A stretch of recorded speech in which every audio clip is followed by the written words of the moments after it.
welcome back to Flute Fundamentals. My name is Chelsea Tanner. I'm a flutist and a mindset coach for musicians, and today we are talking about the garden hose analogy. You've probably heard this perspective a lot if you play the flute, but I want to go into it and why it matters and how it informs embouchure, aperture, and our setup here. So, if you have watered a garden hose before, you know that when you put your thumb over it, the water, it doesn't have more water shooting out of it. It's the same flow of water, but you change the pressure. So you change the pressure by putting your thumb over the top. This makes the water shoot out much faster. I almost said air because it's the same thing as our air, right? So if we want to create pressure with our air, then we have to not necessarily use more air, right? Because there's no more water coming out of that hose, but we need to manage the pressure of the air. Now, I'm going to break down why this is relevant to us and how it can inform playing in those extreme ranges. If we use more air, we increase the volume of air we're putting into the instrument. We blow harder, right, into the instrument. So instead of is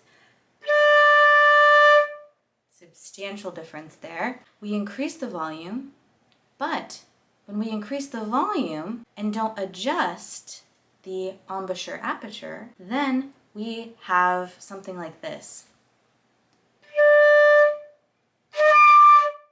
happen. So if we increase the volume of air, it also increases the speed of the air. Now the speed of the air affects the pitch that we get on the flute. We need faster air for higher notes and slower air for lower notes, accordingly to how high or low the notes are. This is just physically true. So, knowing that, we can see what can I manipulate in order to change the speed of the air without changing the volume of the air. So, just to review, lower notes, we need slower air. Higher notes, we need faster air. If you have played the flute for any amount of time, you tend to know that the extreme registers of the instrument are a bit harder to manage. The reason for that is the drastic change in the speed of air required for each. So, if you're trying to play a low note, you need that air to go slow. But if you're trying to play a low note very loud, you need a lot of slow air. If you're trying to play a high note, but you're trying to play that high note soft, you need a little bit of air, but you need that air to go very fast. So let's talk a little bit about how we can manipulate our aperture and embouchure to get those notes and dynamics out using the garden hose analogy. Let's start with low notes, our fundamental pitches. These notes need slow air. The first thing that I would check in about is how open your mouth is. I like to have a pinky's amount of space. If you do this with your pinky, in between my teeth, that's about how open my mouth is as I'm playing, okay? So experiment with that, try it. Some people say a thumb. Once again, it's different for everybody. I don't have the same physical setup that you will. So all of this is taken with a grain of salt and to be utilized and experimented with. So that's the first thing. The reason I say that is if your mouth is too closed, then you are trying to force a lot of slow air through a small space, but that small space will speed the air up.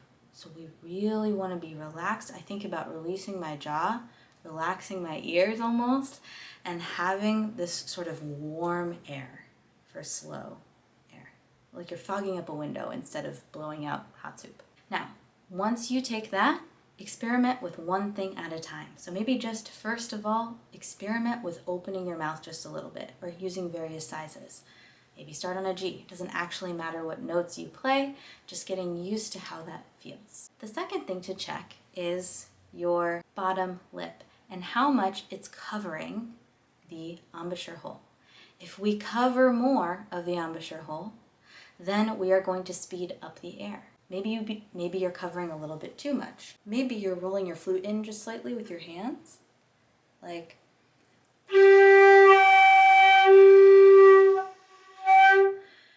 it can really drastically change how you sound.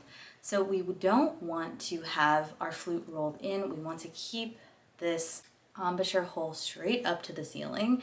And if you haven't seen my last video on that setup, you can go watch it. I'll link it down in the description. So that's the second thing to think about, right? Because if there's too much lip over that embouchure hole, then we're gonna get the octave above, no matter how slow our air is going.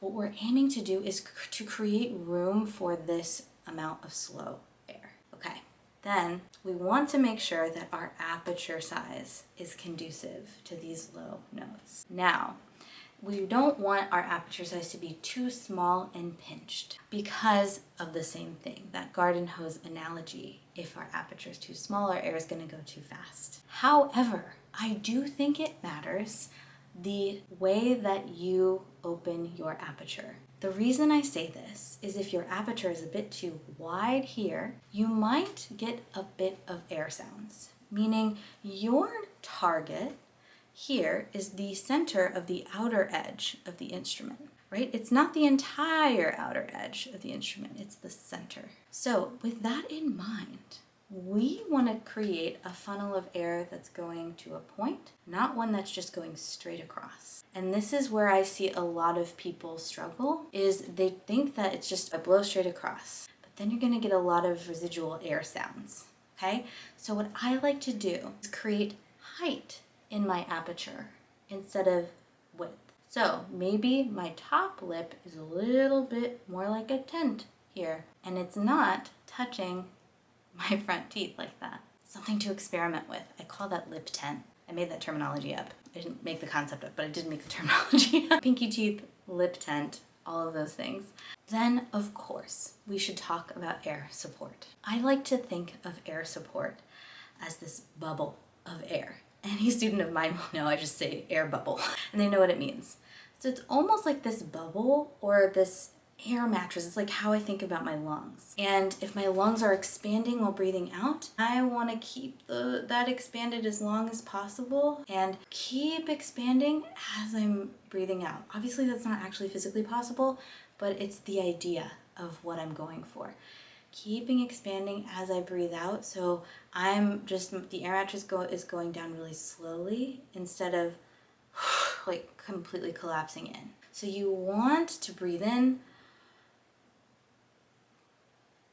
expanded as you breathe out as slowly as possible. I would recommend doing that a few times and noticing how that feels in your rib cage area and in your abdominal area. That is going to create this tension, this good tension, or this engagement rather than tension, maybe we should call it, engagement in your torso that will actually support your air. And the softer and higher I go, the more engaged I become in my support system.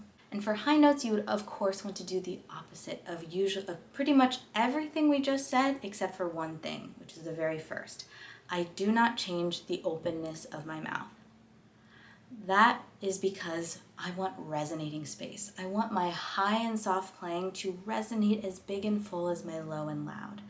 So I don't change the resonating space in my mouth because it's going to be pinched and forced a little bit. So we can do the same thing and explore the garden hose analogy further. If you have an octave you need to jump up, I'm gonna play a G here.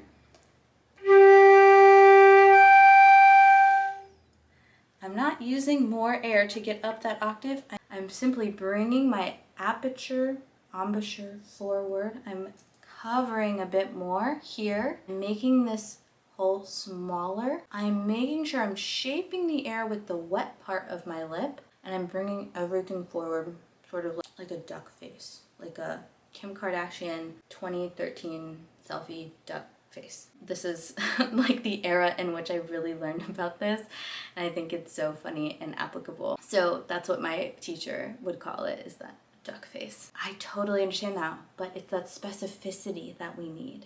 So we're not shaping the air with the dry part of our lip, which would make a lip be on top of our teeth.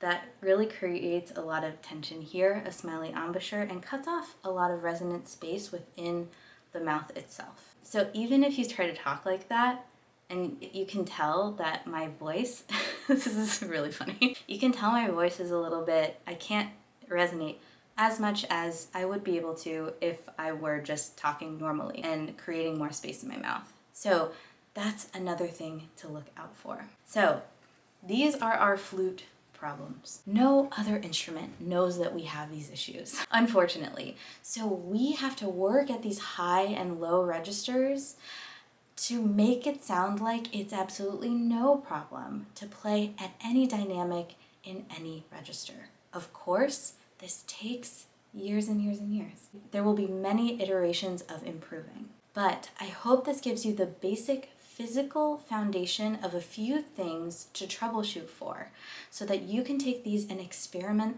with them in your practice. If there's anything that you had questions about, please let me know in the comments.